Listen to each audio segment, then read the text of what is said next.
Hello दोस्तों, नमस्कार। कैसे हैं आप सभी लोग। तो चलिए दोस्तों शुरू किया जाए आज की क्लास। और हम लोग का जो सीरीज चल रहा है इकोनॉमिक्स, और उसी का ये नेक्स्ट आपका चैप्टर है। चैप्टर नंबर आज हम लोग देखेंगे 3rd, और ये आपका एनसीईआरटी क्लास 10 का इकोनॉमिक्स का आपका चल रहा है अभी फिलहाल। और इसके पहले आप लोग को ज्योग्राफी हो गया है, हिस्ट्री हो गया है, पॉलिटी हो गया है, और ये इकोनॉमिक्स आपका लास्ट चल रहा है। ये इकोनॉमिक्स आपका 2-3 दिन में आपका समाप्त हो जाएगा। मंडे से आप लोग को ज्योग्राफी का टेस्ट होगा आपका, सभी चैप्टर से सम्मिलित रूप से करवाएंगे उसमें, और 40-40 सवाल करके हम टेस्ट आपका लेंगे ज्योग्राफी से, पॉलिटी से, हिस्ट्री से, इकोनॉमिक्स से आपका। ठीक है, तो पहले इसको हम समाप्त कर लेते हैं, उसके बाद आपका इसका पीडीएफ नोट्स आपको सारे मिल जाएंगे हमारे नंबर पे। तो ये नंबर आपको दे दिया गया है 7857824310। जिनको भी चाहिए आप इस नंबर पे कांटेक्ट कर सकते हैं, है ना। मात्र मिनिमम कुछ चार्ज लगेगा आपको, उसके बाद आपको सारा पीडीएफ नोट्स मिल जाएगा आपका। ये आपका सामाजिक विज्ञान की क्लास होती है डेली रात में दोस्तों, आपको 9 PM से, है ना। डेली आपकी 9 PM से चलती है आपकी सामाजिक विज्ञान की। और 1 to 5 का जिनका भी क्लास होगा, तो 1 to 5 वाला आपका क्लास चलता है दोस्तों शाम में 7 बजे से। ठीक है जी। और आज हम लोग देखेंगे 70 से ज़्यादा सवाल इस चैप्टर में हम मतलब कि लेकर के आए हैं, और ये सारे सवाल जो है आपके बुक से ही लिया गया है ना। अगर आप बुक पढ़े होंगे तो आपको इससे बाहर एक भी सवाल आपको देखने को नहीं मिलेगा। उससे ज़्यादा ही हम कुछ सवाल इधर उधर से भी थोड़ा सा हम इसमें डाल दिए हैं, ताकि आप लोग को कोई सवाल ना छूटे इसमें, है ना। किसी प्रकार का कोई दिक्कत ना हो। हल्का से हल्का सवाल भी इसमें लिया गया है, और कुछ हार्ड सवाल भी है क्योंकि इसमें ज़्यादा कुछ हार्ड था ही नहीं, है ना। क्योंकि आज का जो चैप्टर है वो मुद्रा है और साख से संबंधित है। ठीक है, यानी कि मुद्रा वगैरह से जो भी सवाल बनते हैं वो सारे सवाल इसमें हम लेकर के आए हैं, और यहाँ से आपको बहुत सारा सवाल एग्जाम में आपको देखने को जरूर मिलेगा।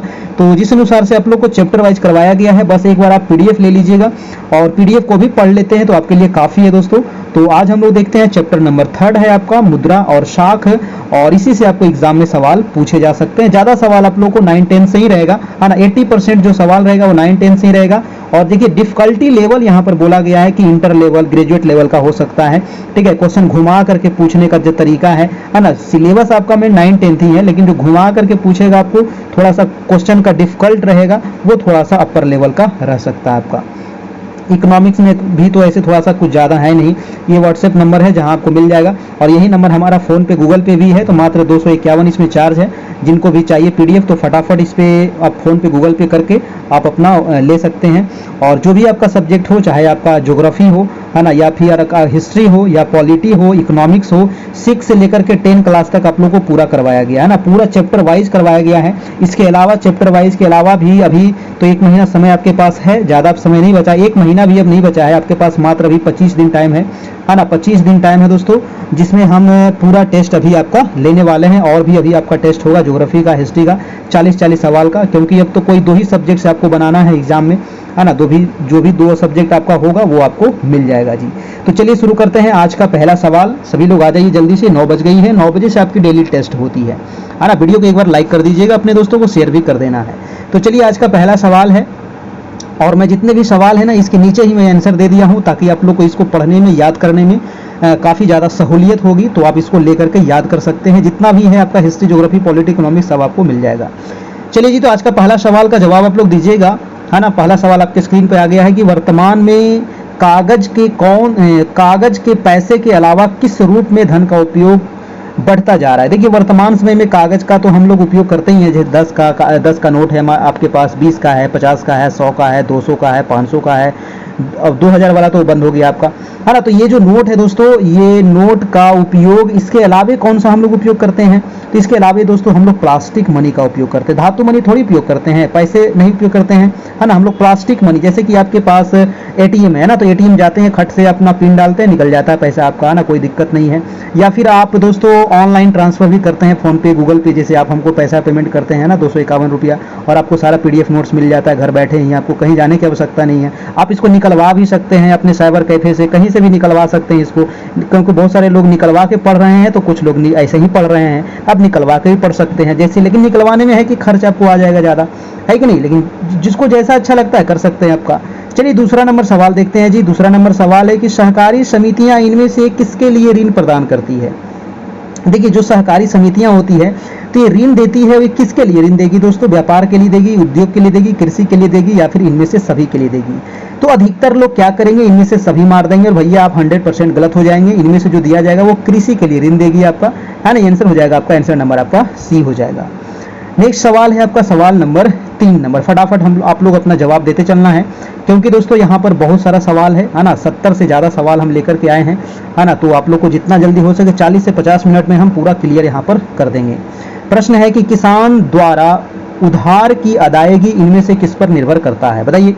किसान द्वारा उधार की अदायगी इनमें से किस पर निर्भर करता है? जमीन की मात्रा पर, साख पर, या फसल की बिक्री होने वाली आय पर। अब देखिए किसान क्या करते हैं बेचारे, उधार लेते हैं, है ना। उधार लेते हैं तो उसको क्या करेंगे, अदा करेंगे, अदायगी करेंगे, तो वो किस पर निर्भर करेगा। तो किसान कर्ज आखिर लेते क्यों है? तो कर्ज लेते हैं किस लिए, ताकि वो फसल को बो सके, उसका उत्पादन कर सके। तो ये जो निर्भर करता है दोस्तों कि फसल की बिक्री होने वाले आय पर निर्भर करता है कि जो फसल बेचे हैं उससे कितना उनको आय हुआ है, और उसी पर निर्भर करता है कि वो जो कर्ज लिए हैं वो अदायगी किस अनुसार से करने वाले हैं आपका, है ना। तो आंसर हो जाएगा हमारा, आंसर नंबर यहाँ पर सी हो जाएगा। ये जमीन पर निर्भर नहीं करता है, साख पर भी निर्भर नहीं करता है, सी नंबर आपका यहाँ से बिल्कुल सही हो जाएगा। अगला प्रश्न चलते हैं हम, सवाल नंबर आपका 4 हो जाएगा। आप लोग अपना अपना फटाफट कमेंट भी करते चलना है, जो भी आपका जवाब होगा, है ना, ABCD, है ना, क्योंकि देखिए जवाब देने से, कमेंट करने से आपको याद हो जाएगा और उसी अनुसार से आपके दिमाग में सेट हो जाएगा, फिर एग्जाम हॉल में आपको काफी सहूलियत होगा यहाँ से, ठीक है। प्रश्न है कि क्रेडिट या ऋण में समझौता किसके बीच होता है। अब देखिए जो क्रेडिट या जो ऋण है उसमें जो समझौता होता है या किसके बीच में होता है, तो समझौता किसके बीच में होगा दोस्तों। क्रेडिट मतलब जो जमा हो रहा है, और जो ऋण दे रहा है और जो ऋण ले रहा है ना। तो जो बीच में समझौता होगा, तो जो ऋण दाता होगा और जो उधार करता होगा, इस दोनों के बीच में समझौता होगा, है कि नहीं। तो आंसर क्या हो जाएगा आपका, आंसर नंबर आपका ए हो जाएगा यहाँ से। अगला प्रश्न चलते हैं आपका 5 नंबर सवाल है कि आमतौर पर किसान कब बैंक से ऋण लेते हैं। देखिए जो किसान होते हैं ना, किसान बहुत सीधे साधे होते हैं, बहुत भोले होते हैं, और बेचारे के पास ज़्यादा पैसा होता नहीं है ना। तो वो कर्ज लेना पड़ता है बैंक के द्वारा, और बैंक से वो कर्ज कब लेते हैं ये पूछ रहा है। तो कब लेते हैं दोस्तों, जब फसल बुआई का टाइम आता है ना, जब फसल बोने का समय आता है तो उस टाइम पे वो कर्ज लेते हैं, ताकि मैं इस टाइम पर बो दूंगा और फिर फसल का उत्पादन हो जाएगा, फिर मैं उसको कर्ज चुका दूंगा आपका। यानी कि आंसर हो जाएगा आपका राइट आंसर नंबर ए हो जाएगा आपका। नेक्स्ट सवाल है आपका 6 नंबर सवाल कह रहा है कि बैंक जमा राशि के बड़े भाग का उपयोग किस लिए करते हैं। अब देखिए जो बैंक है ये जमा राशि के बड़ा भाग का उपयोग किस लिए करते हैं, तो ऋण देने के लिए करते हैं, है ना। बैंक के पास तो बहुत सारा पैसा है ना, बैंक के पास तो बहुत सारा पैसा है, हजारों लाखों करोड़ों है, तो वो ऋण देने के लिए करते हैं, मुद्रा के लिए करते हैं, या फिर दोनों के लिए करते हैं। तो वो ऋण के लिए करते हैं दोस्तों, है ना, मेन रूप से वो ऋण के लिए करते हैं। यानी कि आंसर हो जाएगा आपका, आंसर नंबर ए हो जाएगा आपका, बिल्कुल सही हो जाएगा। अगला सवाल देखते हैं आपका 7 नंबर सवाल कह रहा है कि ग्रामीण क्षेत्रों के लोगों को, है ना, जो ग्रामीण क्षेत्र के लोग होते हैं उनको अधिकतर ऋण इनमें से कौन से क्षेत्र से लेना होता है।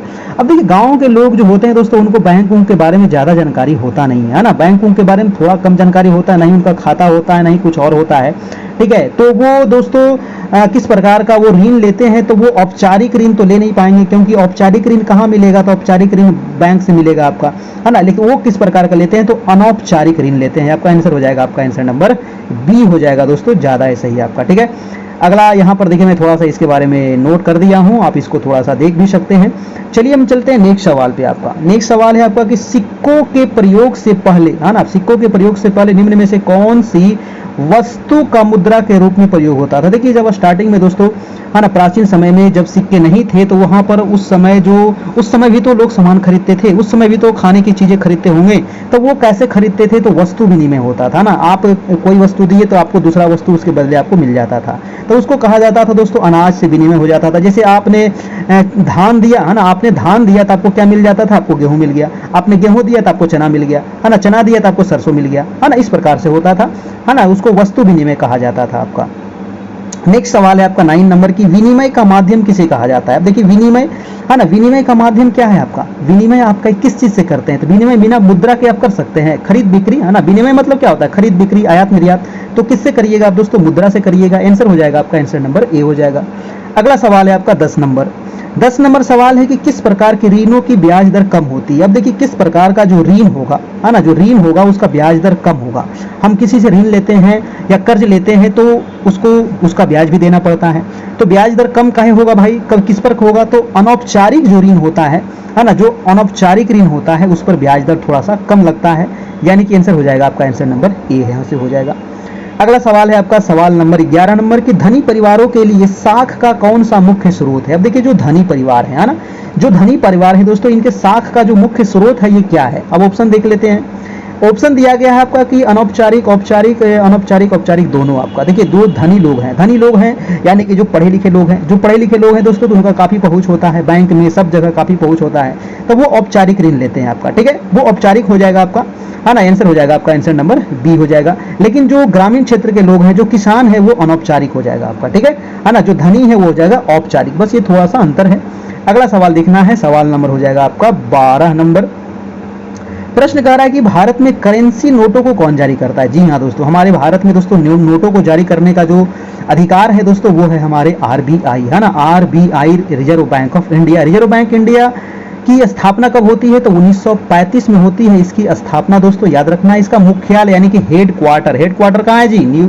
मुंबई में आपका, है ना, कहाँ है? मुंबई में है आपका हेड क्वार्टर। और आरबीआई किस एक्ट के तहत ये इसकी स्थापना होती है? तो 1934 के एक्ट के तहत इसकी स्थापना होती है 1935 ईस्वी में। अभी आरबीआई के गवर्नर कौन है? तो शक्तिकांत दास हैं। कितने नंबर के हैं? तो 25वें नंबर के ये आपका गवर्नर है आरबीआई का। ठीक है, आरबीआई दोस्तों, इसका राष्ट्रीयकरण कब हुआ था? आप लोग कमेंट करके जल्दी से हमको बता दीजिए कि इसका राष्ट्रीयकरण कब हुआ था। मैं कई बार बता चुका हूं।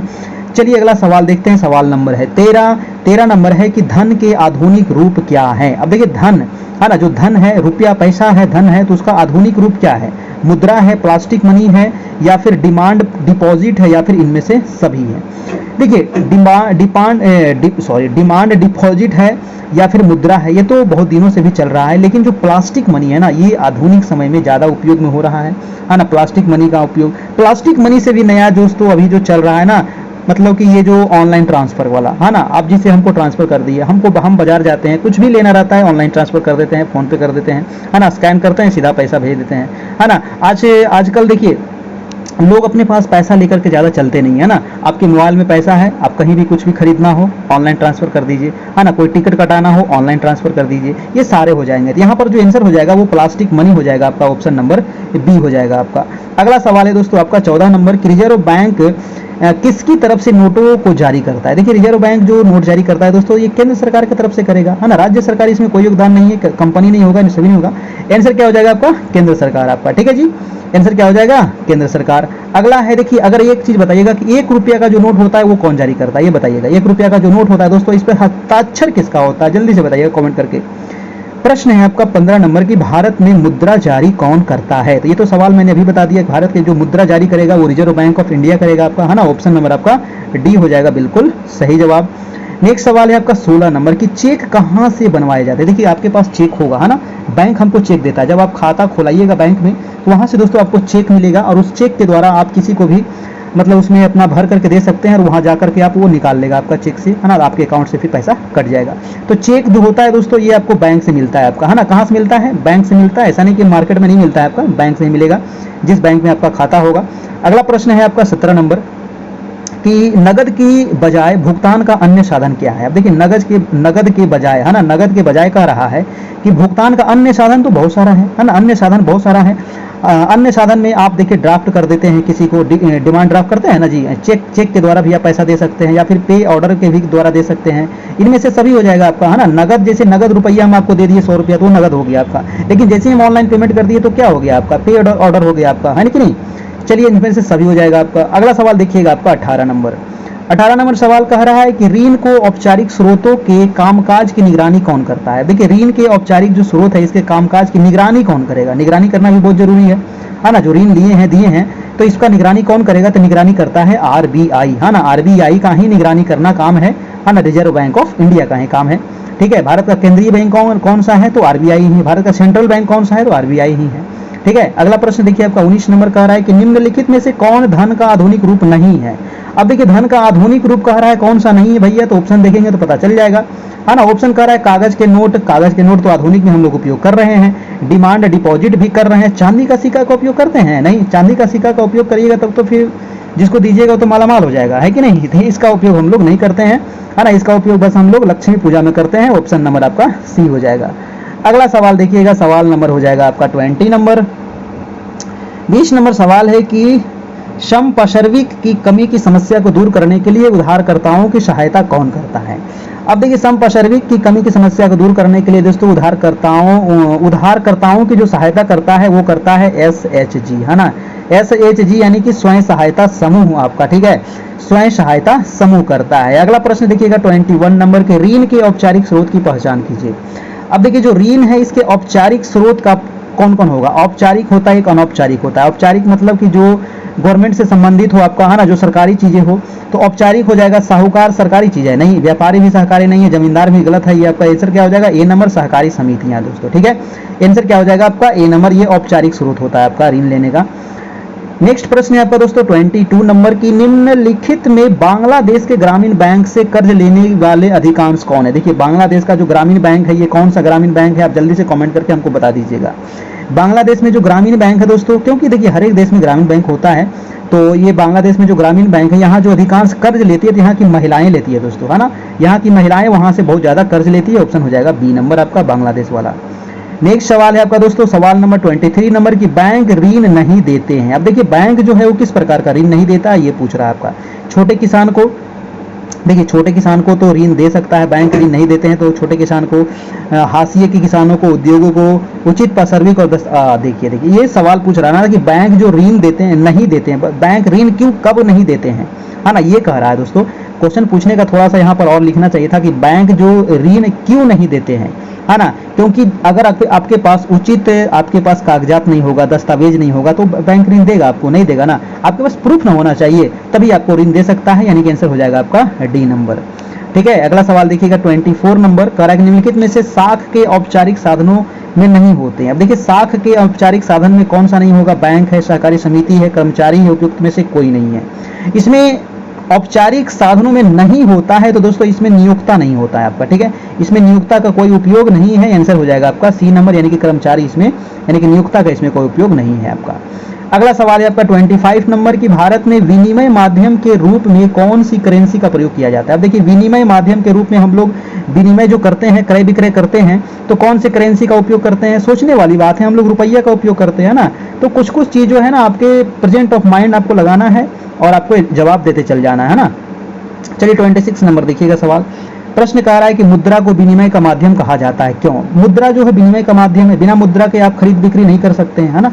तो क्यों है दोस्तों? ऑप्शन कह रहा है कि इसे किसी भी वस्तु या सेवा के लिए सरलता से बदला जा सकता है, बिल्कुल ठीक बात है ना। इसमें दोहरे संयोग की आवश्यकता से छुटकारा मिलती है, ठीक बात है। यह विनिमय प्रक्रिया में मध्यस्थता का कार्य करता है, ये भी ठीक है, यानी कि आंसर हो जाएगा आपका ऑप्शन नंबर जी, ऑप्शन नंबर दोस्तों डी नंबर हो जाएगा। इसका पीडीएफ दोस्तों आपको मिल जाएगा हमारे इसी नंबर पर, है ना। इसी नंबर पे आपको जो भी सब्जेक्ट होगा सोशल साइंस में, आपका हिस्ट्री, ज्योग्राफी, पॉलिटी, इकोनॉमिक्स, क्योंकि ये जो क्लास है आपका 9-10 के लिए है ना, मेन रूप से 9-10 बच्चे के लिए है, जो भी 9-10 सामाजिक विज्ञान के अप्लाई किए हैं उनके लिए है आपका, और आंसर हो जाएगा आपका डी नंबर। अगला सवाल देखिएगा, सवाल नंबर 27 नंबर, कह रहा है कि वस्तु विनिमय प्रणाली में किसका उपयोग नहीं होता है? अब देखिए, वस्तु विनिमय प्रणाली में किसका उपयोग नहीं करिएगा? तो वस्तु विनिमय में दोस्तों नाम ही है वस्तु विनिमय, यानी कि वस्तु के द्वारा आदान प्रदान होगा यहाँ पर। तो वस्तु विनिमय मुद्रा का उपयोग यहाँ पर हम नहीं करेंगे, यानी कि आंसर हो जाएगा आपका आंसर नंबर बी हो जाएगा, मुद्रा का उपयोग नहीं करेंगे, है ना। साख, ऋण, कर्ज ये सब का कोई चर्चा ही नहीं होना चाहिए, है ना। वस्तु विनिमय है आपका, बी नंबर हो जाएगा आपका। अगला प्रश्न देखिएगा आपका 28 नंबर, प्रश्न है कि निम्नलिखित में से करेंसी मुद्रा का रूप है। देखिए, कौन सा करेंसी मुद्रा का रूप है? तो सबसे पुराना आधुनिक करेंसी मुद्रा का रूप है दोस्तों, निम्नलिखित में से करेंसी मुद्रा का रूप है, ये सबसे पुराना करेंसी हो जाएगा, है ना। पुराना करेंसी जो है मुद्रा का रूप है, ऑप्शन हो जाएगा आपका ऑप्शन नंबर ए हो जाएगा आपका, ठीक है, या फिर आधुनिक। यहाँ पर देखिए ऑप्शन नंबर सी होना चाहिए मेरे अनुसार, है ना। ऑप्शन नंबर सी होना चाहिए। आप बताइएगा इसका आंसर क्या होगा? पुराना और आधुनिक दोनों होना चाहिए था, है ना, ये और बी दोनों होना चाहिए था। आप बताइएगा दोस्तों आंसर क्या होगा इसका। चलिए हम देखते हैं नेक्स्ट सवाल आपका है 29 नंबर की, चेक किस पर बनाया जाता है? देखिए, चेक जो आपके पास चेक होगा, है ना, तो चेक काट करके जो आप दे देते हैं किन्हीं लोगों को, तो चेक किस पर बनता है दोस्तों? तो चेक बनता है जो आपको कागज पर बनेगा, और क्या बनेगा? सिक्का पर थोड़ी बनेगा, गत्ता पे थोड़ी बनेगा, कागज पर बनेगा। ऑप्शन नंबर आपका क्या हो जाएगा? चेक बनता है, कागज रहता है ना वो, है ना, सिक्का नहीं रहता है। अगला प्रश्न देखिएगा आपका 30 नंबर, ऋणों की शर्तों में सम्मिलित है। अब देखिए ऋण की शर्त में क्या क्या सम्मिलित होगा, तो ब्याज दर इस पे होगा, है ना, कितना ब्याज दर दीजिएगा हमको। अगला है कि समर्थन ऋण धार होगा, आवश्यक कागजात भी होगा, यानी कि क्या हो जाएगा, उपयुक्त सभी। किसी को आप जैसे किसी को आप कर्ज देते हैं तो बोलते हैं ना भाई कि इतना हम आपसे ब्याज लेंगे, है ना, इतना प्रतिशत लेंगे, ठीक है, तो वही सब सारा होना चाहिए। कागजात भी आप लेते हैं, उससे आधार कार्ड लेते होंगे और भी कुछ प्रूफ लेते होंगे, है कि नहीं। नेक्स्ट सवाल देखिएगा, आपका सवाल नंबर है 31 नंबर। 31 नंबर प्रश्न है कि आवश्यकताओं के दोहरे संयोग को समाप्त करती है। अब देखिए आवश्यकता के दोहरे संयोग को कौन समाप्त करती है, तो कौन समाप्त करेगा भाई, तो दोहरे संयोग को मुद्रा ही जो है वो समाप्त कर सकता है। आपका आंसर हो जाएगा आपका ऑप्शन नंबर बी हो जाएगा बिल्कुल सही जवाब। अगला सवाल है आपका सवाल नंबर 32 नंबर कह रहा है कि बैंकों एवं सहकारी समितियां, है ना, बैंकों एवं सहकारी समितियों के लिए बैंकों एवं सहकारी समितियों के लिए जाने वाले ऋण को इनमें से क्या कहा जाता है, ये पूछ रहा है आपसे दोस्तों। बैंकों एवं सहकारी समितियों के लिए जाने वाले जो ऋण है इसको क्या कहा जाता है, तो बैंक है। अब बैंक है, जो सहकारी समिति है दोस्तों ये अनौपचारिक थोड़ी होगा, ये औपचारिक होता है ना, ये औपचारिक ऋण यहाँ पर होगा। आपका ऑप्शन नंबर आपका ए हो जाएगा आपका, ठीक है ना, ऑप्शन नंबर क्या हो जाएगा, ए हो जाएगा। अगला है कि लोग अपनी अतिरिक्त मुद्रा को बैंक में क्यों रखते हैं। देखिए आपके पास ज्यादा पैसा होता है तो आप कहाँ जमा कर देते हैं, बैंक में कर देते हैं, या फिर आप कुछ और खरीद लेते हैं, है ना, तो आखिर आपके पास ज्यादा रुपया होता है तो बैंक में क्यों जमा करते हैं, तो सुरक्षा के लिए करते हैं, लाभ के लिए करते हैं, ताकि वहां जमा कर देंगे थोड़ा बहुत ब्याज भी मिल जाएगा, है कि नहीं, यानी इनसे हो जाएगा सी नंबर, ए और बी दोनों हो जाएगा। अगला प्रश्न है आपका 34 नंबर कह रहा है कि बैंक जमा राशि पर किसे ब्याज देता है। अब देखिए बैंक जो है जमा राशि पर किसको देगा, आप जमा किए हैं तो आप ही को देगा जी, किसी और को थोड़ी दे देगा, यानी कि क्या हो जाएगा, जमाकर्ता को देगा, है ना, जमाकर्ता को देगा ऋण, ठीक है। चलिए अगला प्रश्न देखिएगा, प्रश्न नंबर हो जाएगा आपका 35 नंबर। प्रश्न कह रहा है कि आजकल भारतीय बैंक अपनी जमा राशि का कितना प्रतिशत नगद रखते हैं। देखिए ये बहुत इंपॉर्टेंट सवाल है ना। आजकल जो भारतीय बैंक है ना ये अपने जमा राशि का 15% दोस्तों अपने पास रखता है आपका, ठीक है, जितना जमा है उसका 15%, यानी कि ऑप्शन हो जाएगा बी नंबर। ये क्वेश्चन आपको पूछ सकता है आपका, है ना, बी नंबर आपका हो जाएगा 15%। नेक्स्ट सवाल है आपका कि बैंकों के बारे में विस्तृत जानकारी इनमें से किन से प्राप्त होता है। देखिए बैंकों के बारे में विस्तृत जानकारी अगर आपको लेना है तो आपको आरबीआई से ही मिल सकता है, इसके अलावा आपको किसी से नहीं मिलेगा आपको, ठीक है, आरबीआई। अगला सवाल है आपका 37 नंबर। 37 कह रहा है दोस्तों कि चेक बनवाने के लिए क्या आवश्यक है। देखिए चेक बनाना है तो क्या जारी चाहिए आपको, चेक बनाना है तो आपको खाता होना बहुत जरूरी है ना। धन होने से क्या होगा, आपके पास बहुत अरबों रुपया है, जब तक आपको खाता नहीं रहेगा तब क्या कर सकते हैं, चेक कैसे मिलेगा, है ना, उसके लिए सबसे पहले खाता खुलाना पड़ेगा, उसके बाद ही आपको चेक मिल जाएगा, यानी कि आंसर हो जाएगा आपका आंसर नंबर बी हो जाएगा आपका। अगला सवाल देखिएगा आपका 38 नंबर, है ना। 38 प्रश्न है कि मुद्रा के आधुनिक रूपों में पहले की अपेक्षा किसका इस्तेमाल नहीं होता है। अब देखिए मुद्रा के हम लोग आधुनिक रूप में किसका इस्तेमाल करते हैं। पहले के जमाना में सोना चांदी तांबा सब चीज से बनता था दोस्तों, है ना, सोना चांदी तांबा से बनता था। लेकिन वर्तमान समय में इसका उपयोग नहीं होता, यानी आंसर क्या हो जाएगा आपका, आंसर नंबर डी हो जाएगा, है ना। मुद्रा के आधुनिक रूपों में पहले की अपेक्षा किसका इस्तेमाल नहीं होता, तो पहले तो ये सभी का इस्तेमाल होता था ना, आंसर हो जाएगा डी नंबर।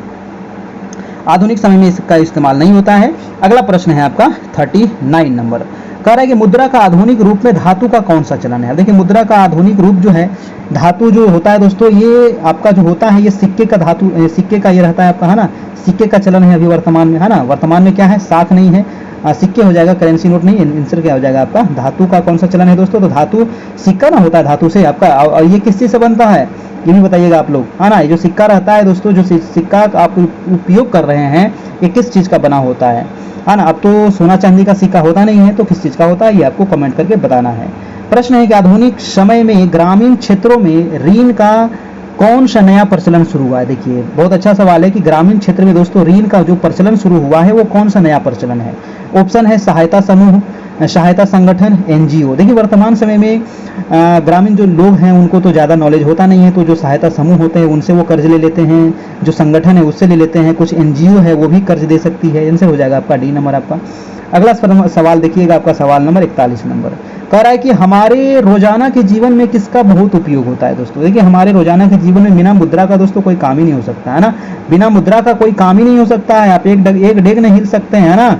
अगर आपको भूख लगी है तो मुद्रा चाहिए आपके पास, तभी आपका पेट भर सकता है ना। आंसर क्या हो जाएगा आपका बी नंबर। ऐसा नहीं कि पैसा आप खाते हैं, लेकिन पैसा रहेगा तब तो आप सामान खरीदिएगा और खाइएगा। प्रश्न नंबर है 42 नंबर, कह रहा है कि वस्तु विनिमय को किस तत्व ने बहुत सरल बना दिया है। बताइए, वस्तु विनिमय को दोस्तों किस तत्व ने बहुत सरल बना दिया है। भैया तो वो मुद्रा ही है जो सरल बना दिया है। बिना मुद्रा नहीं रहेगा तो कैसे आप खरीदिएगा, आपके पास पैसा ही नहीं है तो कोई सामान नहीं खरीद सकते हैं। तो मुद्रा ही वो चीज है जिसको क्या कर दिया है, तो वस्तु विनिमय को सरल बना दिया है ना। पैसा दीजिए तमाशा देखो, है ना, पैसा फेंको तमाशा देखो वाली बात है। अगला प्रश्न है कि बैंकों में मुद्रा को लोग किस माध्यम से रखते हैं। अब देखिए, बैंक में मुद्रा को लोग किस माध्यम से रखते हैं, तो ये कर के माध्यम से थोड़ी रखेंगे, अपने खाता जो है ना, खाता के माध्यम से न रखते हैं बैंक में, है ना, तो अपने खाता के माध्यम से रखते हैं दोस्तों। ऑप्शन नंबर आपका बी हो जाएगा। अगला प्रश्न देखिएगा आपका 44 नंबर। 44 कह रहा है कि सहायता समूह कहां से ऋण प्राप्त करते हैं। देखिए, जो सहायता समूह होते हैं ये कहां से ऋण प्राप्त करते हैं, ये पूछ रहा है आपका। साहूकार से, व्यापारियों से या बैंक से। देखिए, सहायता समूह जो ऋण प्राप्त करता है दोस्तों, ये बैंक से प्राप्त करता है। ठीक है, किससे प्राप्त करता है, ये बैंक से प्राप्त करता है। ऑप्शन नंबर क्या हो जाएगा आपका, ऑप्शन नंबर आपका सी हो जाएगा दोस्तों, ऑप्शन नंबर सी हो जाएगा। चलिए अगला सवाल देखिएगा।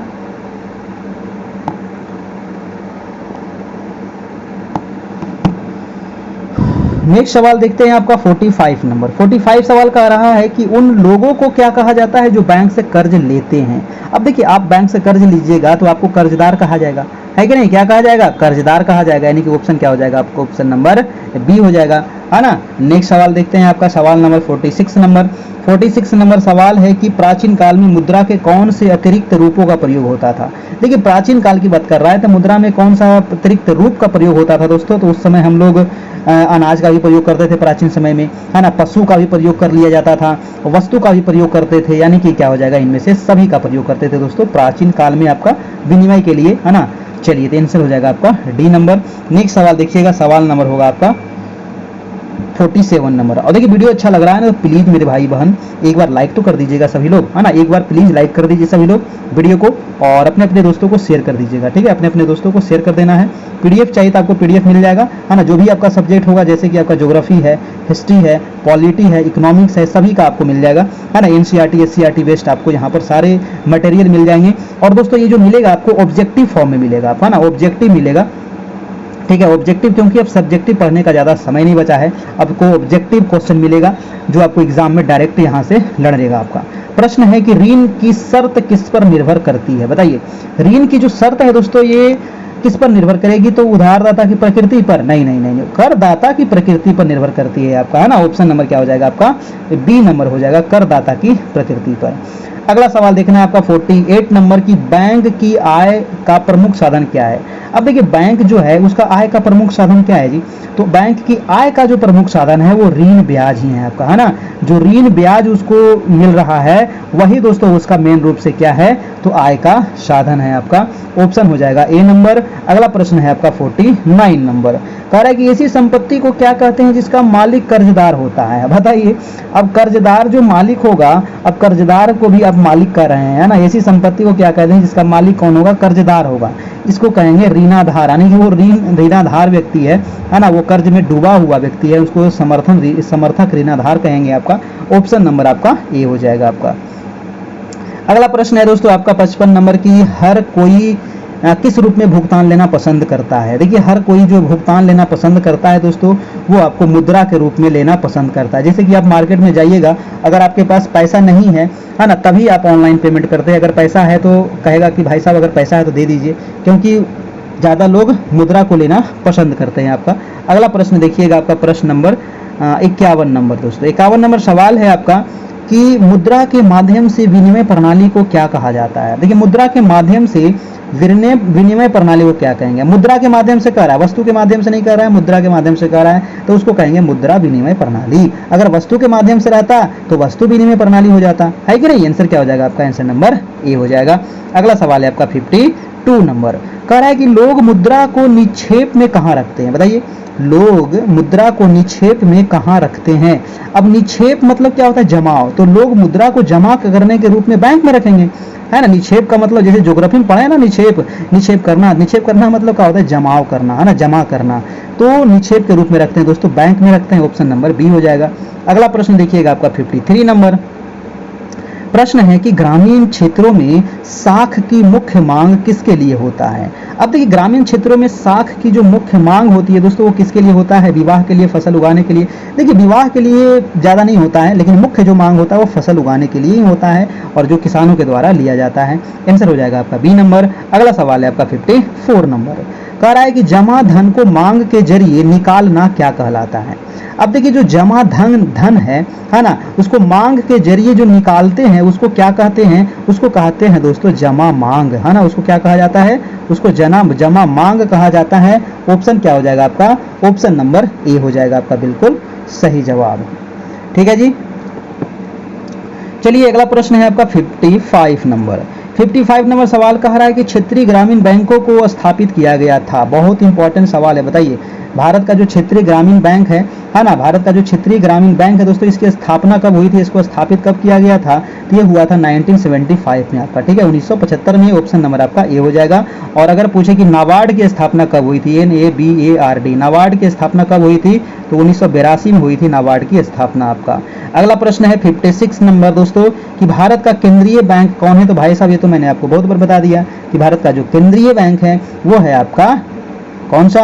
रिजर्व बैंक, है ना। रिजर्व बैंक है हमारा केंद्रीय बैंक। अगला प्रश्न है आपका 57 नंबर। 57 कह रहा है कि ऋण हानिकारक या लाभकारी होना किस पर निर्भर करता है? अब देखिए जो ऋण लेते हैं, है ना, जो ऋण टैक्स लेते हैं, सॉरी टैक्स नहीं, ऋण कर्ज लेते हैं, तो ये हानिकारक कब होगा, लाभकारक होना, ये किस पर निर्भर करता है दोस्तों? तो ये मेन रूप से निर्भर करता है आय पर, है ना। ये मेन रूप से किस पर निर्भर करता है? आय पर निर्भर करता है। ऑप्शन हो जाएगा आपका सी नंबर, ध्यान रखना है, आय पर निर्भर करेगा। अगला प्रश्न है कि मुद्रा का प्रचलन किस काल में शुरू हुआ था? बहुत इंपॉर्टेंट है। देखिए मुद्रा का प्रचलन आज से नहीं, आज से हजारों वर्ष पहले से ही दोस्तों मुद्रा का प्रचलन चलते आ रहा है। तो इसको हम कहेंगे प्राचीन काल से, है ना। इसको क्या सीधा आंसर देंगे आपको? प्राचीन काल। ऑप्शन नंबर ए हो जाएगा आपका। अगला सवाल है आपका सवाल नंबर दोस्तों 59 नंबर। 59 का आप लोग फटाफट जवाब दीजिए, क्या होगा इसका आंसर? इसका आंसर कह रहा है कि सबसे पहले किस धातु के सिक्कों को प्रचलन हुआ था? बताइए सबसे पहले किस धातु के सिक्के का प्रचलन हुआ था? देखिए सबसे पहले जो प्रचलन हुआ था वो सोना चांदी का प्रचलन हुआ था ना। सबसे पहले जो प्रचलन हुआ था वो सोना चांदी के सिक्के का प्रचलन हुआ था आपका, है ना। ऑप्शन नंबर क्या हो जाएगा आपका? ऑप्शन नंबर ए हो जाएगा आपका बिल्कुल सही जवाब हो जाएगा। नेक्स्ट सवाल चलते हैं आपका 60 नंबर प्रश्न है कि सिक्कों और नोटों को किसके द्वारा अधिकृत किया जाता है? अब देखिए सिक्कों और नोटों को दोस्तों कह रहा है कि अधिकृत किसके द्वारा किया जाएगा? भारत सरकार के द्वारा, रिजर्व बैंक के द्वारा, डाकघर के द्वारा या उपयुक्त सभी के द्वारा। तो ये सिक्का नोटा को तो नोटों को किसके द्वारा अधिकृत करेंगे दोस्तों? ये रिजर्व बैंक के द्वारा, है ना, RBI, reserve bank of India के द्वारा किया जाएगा। ऑप्शन नंबर हो जाएगा बी। अगला प्रश्न है आपका 61 नंबर। 61 सवाल कह रहा है दोस्तों कि प्रारंभिक आहत सिक्के कितने वर्ष पुराने हैं? अब देखिए प्रारंभिक जो आहत सिक्के हैं ये कितने वर्ष पुराने हैं दोस्तों? ये बहुत पुराना है, ये 2500 वर्ष पुराना है दोस्तों, है ना। आज से 2500 साल पुराने सिक्के हैं आपके। ऑप्शन नंबर आपका ए हो जाएगा आहत सिक्के। अगला सवाल चलते हैं सवाल नंबर 62 नंबर। अब ये कह रहा है कि अकबर के काल में सिक्के प्रयोग होते थे। देखिए जो अकबर थे, है तो अकबर काल में जो सिक्का प्रयोग होता था दोस्तों, देखिए अकबर जो चलाता था ना, ये सोना का भी सिक्का चलाया था आपका, चांदी का भी चलाया था आपका, तांबा का भी ये सिक्का चलाया था दोस्तों आपका, ठीक है। यानी कि आंसर हो जाएगा आपका सोना, है ना। आंसर हो जाएगा आपका बी नंबर सोना। सोना का ज्यादा चलाया था ये, इसलिए इसका आंसर हो जाएगा सोना बाबू। अगला प्रश्न है आपका 63 नंबर। 63 नंबर सवाल कर रहा है दोस्तों कि आधुनिक भारत में कौन से सिक्कों का प्रचलन किया जा रहा है? अब देखिए वर्तमान समय में आप कौन सा सिक्का का प्रयोग करते हैं? कॉपर का करते हैं? बिल्कुल नहीं। निकल करते हैं? ये भी नहीं। जिंक करते हैं? ये भी नहीं। स्टेनलेस स्टील का सिक्का हम लोग प्रयोग करते हैं। और यही सवाल मैंने आपसे पीछे पूछा था कि आधुनिक भारत में हम लोग जो सिक्का का प्रयोग करते हैं दोस्तों वो स्टेनलेस स्टील का करते हैं। ऑप्शन हो जाएगा हमारा आंसर नंबर डी। नेक्स्ट सवाल चलते हैं आपका 64 नंबर। कह रहा है लोगों का धन कहाँ सुरक्षित रखा जाता है? अब देखिए आपको धन अगर सुरक्षित रखना है तो आप दोस्तों जाकर के चुपचाप बैंक में जमा कर देते हैं, किसी को बताते भी नहीं, है ना। आंसर क्या हो जाएगा आपका? ऑप्शन नंबर आपका ए हो जाएगा, है ना। घर में रखना भी नहीं चाहिए, है कि नहीं। आंसर हो जाएगा आपका ए नंबर। अगला प्रश्न देखिएगा आपका 65 नंबर। मांग सुविधा क्या होती है? बताइए मांग सुविधा क्या होती है? चेक सुविधा होती है, नगद सुविधा होती है, जमा सुविधा होती है, कुछ भी नहीं होती है। मांग सुविधा होती है दोस्तों, इसी को कहते हैं चेक सुविधा आपका, ठीक है। इसी को कहा जाता है चेक सुविधा, यानी कि ऑप्शन नंबर हो जाएगा आपका भाई साहब ए नंबर बिल्कुल सही हो जाएगा। अगला सवाल चलते हैं आपका 66 नंबर। कह रहा है कि जमाकर्ता के क्या क्या फायदे हैं? अब देखिए जमाकर्ता के फायदे क्या क्या हैं? तो ये तो सुरक्षित राशि है, ये तो ठीक है आपका। जमाकर्ता के फायदे पूछ रहा है, ब्याज राशि है, धन बढ़ोतरी है, कोई नहीं है। बताइए जमाकर्ता के क्या क्या फायदे हैं दोस्तों। यहाँ पर फायदे इनमें से सभी होना चाहिए। जमाकर्ता, धन बढ़ोतरी, सुरक्षित राशि, है ना। यहाँ पर देखिए कोई नहीं, इनमें से सभी होना चाहिए, है ना। इनमें से सभी होना चाहिए यहाँ पर, है ना। ऑप्शन नंबर डी यहाँ सुधार लेना है, उनमें से सभी हो जाएगा आपका, है ना। यहाँ पर कोई नहीं लिखा गया है। अगला प्रश्न चलिए दोस्तों देखते हैं आपका 67 नंबर। 67 कह रहा है कि ऋण की क्या भूमिका होती है। देखिए जो ऋण होती है ना, जो हम लोग कर्ज लेते हैं तो ऋण की भूमिका क्या होती है। कर्जदार को धन, वस्तुएं, सेवाएं यानी सभी। देखिए ऋण में हो जाएगा आपका कर्जदार को धन भी मिलता है और वस्तुएं भी हो जाएगा, सेवाएं भी हो जाएगा। ऑप्शन नंबर आपका डी हो जाएगा, यहाँ से बिल्कुल सही जवाब हो जाएगा। अगला सवाल चलिए आपका सवाल नंबर हो जाएगा 68 नंबर। प्रश्न कह रहा है दोस्तों कि कर्ज जाल किसे कहा जाता है। देखिए कर्ज जाल किसको कहते हैं, तो कर्ज जाल कहा जाता है, ऑप्शन है कष्टदायक स्थिति में, फसल बर्बाद होने पर, प्राकृतिक आपदाएं में, या फिर उपयुक्त सभी। देखिए कर्ज जाल जो स्थिति कहा जाता है दोस्तों, जब फसल किसानों का बर्बाद हो जाता है तो उसको कहा जाता है कर्ज जाल आपका, ठीक है। और बेचारे जो किसान है वो कर्ज में डूब जाते हैं, क्योंकि फसल लगाने से पहले वो कर्ज लेते हैं और जब फसल बर्बाद हो जाती है तो वो कर्ज चुका नहीं पाते हैं, तो इसीलिए इसको कहते हैं कर्ज जाल। आपका ऑप्शन नंबर हो जाएगा दोस्तों आपका बी नंबर। नेक्स्ट प्रश्न है आपका 69 नंबर की आवास ऋण क्या कहलाता है। देखिए जो आवास के लिए ऋण लेते हैं ना, आवास के लिए जो आपको आप कर्ज लेते हैं, है ना, बैंक से आवास के लिए, घर बनाने के लिए, तो उसको कहा जाता है मकान खरीदने के लिए, है ना। उसको कहा जाता है मकान खरीदने के लिए आवास ऋण लिया जाता है, मकान खरीदने के लिए। ऑप्शन हो जाएगा आपका ए नंबर, मकान खरीदने के लिए, बनाने के लिए, है ना, जो कहिए। अगला प्रश्न है दोस्तों आपका 70 नंबर। 70 नंबर प्रश्न है कि मुद्रा के रूप में सबसे पहले किसका प्रचलन हुआ था। देखिए मुद्रा के रूप में सबसे पहले जो प्रचलन हुआ था, नोट तो बहुत बाद में आया ना, नोट तो अभी आधुनिक समय में आया था। स्टार्टिंग में दोस्तों सिक्का चलता था आपका, है ना। स्टार्टिंग में क्या चलता था, सिक्का चलता था, है ना। उस समय नोट नहीं चलता था। ऑप्शन हो जाएगा आपका ए नंबर। अगला सवाल है आपका 71 नंबर। 71 प्रश्न कह रहा है कि शुरुआती दौर में सिक्के किसके बने होते थे। बताइए स्टार्टिंग में जब शुरुआत हुआ था दोस्तों, तो उस समय जो सिक्का बना होता था वो किस चीज का बनता था। पत्थर का सिक्का बनता था? नहीं, पत्थर का सिक्का नहीं बनता था, हीरा का भी सिक्का नहीं बनता था, सोने चांदी के सिक्के बनते थे। ऑप्शन नंबर हो जाएगा आपका सी नंबर। स्टार्टिंग समय में सोने चांदी के सिक्के बनाए जाते थे।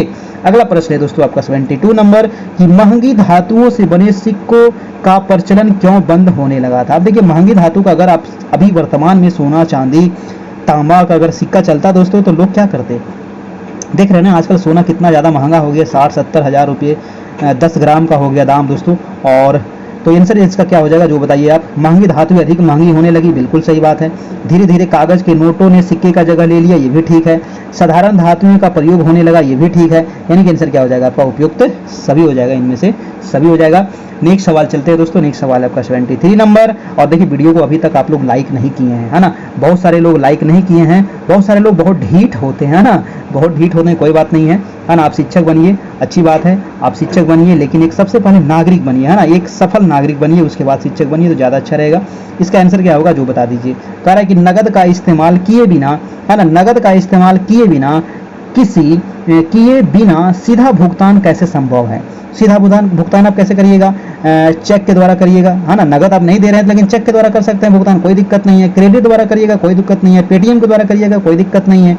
आंसर क्या हो जाएगा आपका, आंसर नंबर भाई साहब डी नंबर हो जाएगा। चलिए अगला प्रश्न है 74 नंबर। कह रहा है बैंक की आय किस प्रकार बढ़ती है। देखिए बैंक की आय किस प्रकार बढ़ेगी, है ना। बैंक की आय कैसे बढ़ेगी, तो बैंक की आय बढ़ेगी दोस्तों आपको ब्याज राशि के द्वारा, है ना, जमा राशि के द्वारा, कर्ज राशि के द्वारा। यानी कि आंसर क्या हो जाएगा, इनमें से सभी हो जाएगा। ऑप्शन नंबर आपका डी हो जाएगा, बिल्कुल सही जवाब हो जाएगा। तो चलिए अगला प्रश्न है आपका 75 नंबर, है ना। 75 नंबर सवाल देखिएगा, है ना। और मंडे से दोस्तों, है ना, मंडे से आपकी ज्योग्राफी की क्लास होगी, तो जिनका भी ज्योग्राफी होगा एकदम सुपड़ा साफ चलेगा। मैराथन क्लास दोस्तों, मैराथन आपका, है ना, मैराथन चलेगा आपका ज्योग्राफी का आपका, ठीक है। ज्योग्राफी का मैराथन होगा आपका मंडे से, डे 40 सवालों का, है ना, 40 सवालों का चलेगा आपका। और पूरा दोस्तों उसमें डिटेल से हम चलेंगे, पूरा डिस्क्रिप्टिव मतलब टाइप करके, पूरा मतलब कि डिटेल से थोड़ा सा समझाएंगे हम उसमें, पूरा मैप के माध्यम से, ताकि पूरा 9th 10th में जो भी ज्योग्राफी से सवाल पूछेगा आपको कहीं से भी छूटने वाला नहीं है। ज्योग्राफी आपका ज़्यादा इंपॉर्टेंट है, क्योंकि ज्योग्राफी अगर आप लेते हैं ना तो 80 नंबर में तो ज्योग्राफी 40 नंबर आपका हो ही जाएगा। उसके अलावा जो 40 नंबर का जो अन्य जो सामान्य अध्ययन है उसमें भी 10 नंबर का ज्योग्राफी पूछेगा, यानी कि ज्योग्राफी आपका 50 नंबर का हो जाएगा। तो ज्योग्राफी लेने से ये फायदा है आपका कि 50 नंबर के आपका ज्योग्राफी ही हो गया, क्योंकि 10 नंबर सामान्य अध्ययन में भी ज्योग्राफी है और यहाँ भी ज्योग्राफी है, तो 40 नंबर इधर और 10 नंबर उधर, 50 नंबर का ज्योग्राफी हो जाएगा। ज्योग्राफी लेने से आपका ये फायदा है। और देखिए हिस्ट्री लेने से भी फायदा ये है, क्योंकि वहाँ भी हिस्ट्री है आधुनिक भारत का इतिहास और इधर भी हिस्ट्री आधुनिक भारत का इतिहास। तो जो हिस्ट्री ज्योग्राफी लेंगे ना उनके लिए ज़्यादा प्लस पॉइंट है ना। हिस्ट्री ज्योग्राफी वाले को बहुत ज़्यादा फायदा है, क्योंकि 50 इधर से 50 उधर से 100 नंबर उनका यही पढ़ना है और तो कुछ पढ़ने नहीं है। अगर 100 नंबर भी पढ़ते हैं तो काम हो जाएगा आपको, है ना। मैथ नहीं भी पढ़ते हैं कोई दिक्कत नहीं है, मैथ 10 को पूछेगा दोस्तों बना दीजिएगा, 10 में से कम 5 को तो बनेगा ना, 7 को तो बनेगा ना, उतना ज़्यादा बनाइएगा भी मत, समय भी नहीं मिल पाएगा, है ना। कम से कम अच्छे से 5-7 को सही कर लीजिएगा, निगेटिव नहीं लीजिएगा, काम हो जाएगा। क्योंकि रीजनिंग आपको 9th-10th में नहीं पूछेगा आपका, ठीक है। और साइंस पूछेगा 10 नंबर का, 10 नंबर का आपको साइंस भी पूछेगा, तो थोड़ा बहुत साइंस भी आप पढ़ते रहिए, ठीक है। चलिए 75 नंबर सवाल देखिएगा और इसका PDF हम आपको दे देंगे इस नंबर पे आपका, ठीक है। तो कर्जदार से क्या अभिप्राय है ये बताइएगा। देखिए कर्जदार से अभिप्राय क्या होता है, तो बैंक से ऋण लेने वाले को ही क्या कहते हैं, कर्जदार कहते हैं, है ना। जो ऋण लेते हैं उसी को ना कर्जदार कहेंगे, ठीक है। चलिए अगला प्रश्न देखिएगा 76 नंबर कह रहा है कि अधिकतर किसान उधार कब लेते हैं। देखिए मैंने बताया था कि किसान जो उधार लेते हैं दोस्तों वो जब फसल बोने का समय आता है ना तो उस समय वो उधार लेते हैं आपका, यानी कि आंसर क्या हो जाएगा, ऋतु के आरंभ होने के समय में, यानी कि अभी जो मौसम है तो आपका खरीफ का मौसम है तो इस टाइम पे वो किसान उधार लेते हैं, यानी कि आंसर हो जाएगा आपका ऑप्शन नंबर ए हो जाएगा बिल्कुल सही जवाब। अगला देखिएगा 77 नंबर दोस्तों। 77 नंबर का सवाल कह रहा है कि बैंक के अलावा, है ना, बैंक के अलावा ग्रामीण क्षेत्रों में सस्ते ऋण का अन्य स्रोत क्या है। अब देखिए बैंक के अलावा ग्रामीण क्षेत्र में सस्ता ऋण कहाँ से मिलेगा जी, तो सस्ता ऋण मिलेगा जो सहकारी समितियां हैं वो देगी आपको सस्ता ऋण, यानी कि आंसर हो जाएगा आपका आंसर नंबर ए हो जाएगा। चलिए तो ये रहा आज का टेस्ट, कैसा लगा और अच्छा लगा हो तो प्लीज एक लाइक कर देना है, चैनल पर नए होंगे तो सब्सक्राइब कर लीजिएगा। इसका PDF नोट्स दोस्तों आपको मिल जाएगा हमारे ये व्हाट्सएप नंबर पे, फोन पे, गूगल पे आपको 251 करना होगा, आपको सिर्फ एक बार 251 का पे करना होगा। उसके बाद सभी सब्जेक्ट का आपको PDF video notes live classes आपको मिलता रहेगा एग्जाम तक, है ना। अलग से कोई भी आपको पे यहाँ पर करने की आवश्यकता नहीं है। तो ये रहा दोस्तों आपको 9-10 सामाजिक विज्ञान के और 1 to 5 आपका 1 to 5 का भी आपको यहाँ पर मिल जाएगा, है ना, जो भी सामाजिक विज्ञान के स्टूडेंट है आपके, ठीक है। चलिए और 50% अभी दोस्तों यहाँ पर जो ऑफर चल रहा था इसका आप लाभ उठा सकते हैं, है ना। और इसी नंबर पे आपको 251 पे करके आपको इसी नंबर व्हाट्सएप पे आपको स्क्रीनशॉट भेज देना है, उसके बाद आपको मिल जाएगा। थैंक यू दोस्तों, आज इतना ही रहने देते हैं, है ना। आप लोग अच्छे से अपना तैयारी करते रहिए, समय अब ज़्यादा नहीं बचा है, मात्र आपके पास अब 25 दिन समय है ना। तो 25 दिन में दोस्तों अब जो आपको पढ़ना है, अब ज़्यादा देखिए कुछ एक्स्ट्रा ज़्यादा नहीं पढ़िएगा, है ना। रिवीजन कीजिए, ज़्यादा फायदा करेगा।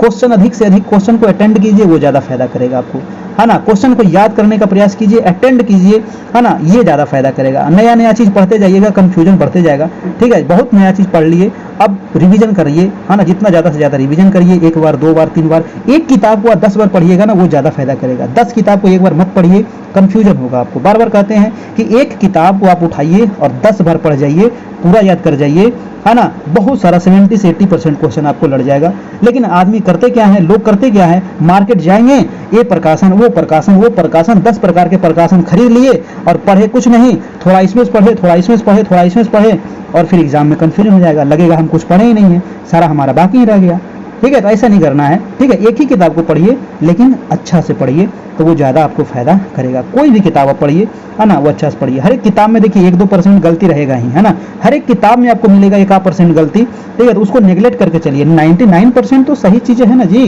99% भी अगर आप सही याद कर लेते हैं, 1% गलती याद हो गया तो क्या हो जाएगा, है ना। बहुत सारे लोग जो होते हैं ना गलती ढूंढने के चक्कर में रहते हैं। भाई साहब गलती मत ढूंढिए, है ना। हर एक किताब में आपको गलती मिलेगा, कुछ ना कुछ एरर मिल ही जाएगा आपको, ठीक है। तो उसमें आप घबराइएगा नहीं, ठीक है। हाँ कंफ्यूजन हो जाता है कभी कभी, लेकिन ज़्यादा उससे घबराना नहीं है, है ना। कोई भी एक किताब उठाइए, उसको 10 बार पढ़िए, वो ज़्यादा आपको फायदा करेगा। 10 की 10 किताब को एक बार मत पढ़िए, और जितना ज़्यादा हो सके रिवीजन करिए, वो ज़्यादा आपको फायदा करेगा। जो हम पढ़ा दिए या तो उसको रिवीजन कीजिए, या जो आपको अच्छा लगता है वो पढ़िए ना। हम ऐसा थोड़ी करेंगे मेरा वाला ही पढ़िए, लेकिन जो अच्छा लगता है, जहाँ से अच्छा लगता है उसको पढ़िएगा। थैंक यू, धन्यवाद, good night, goodbye, take care, thank you. फिर मिलते हैं कल दोस्तों, तब तक के लिए धन्यवाद।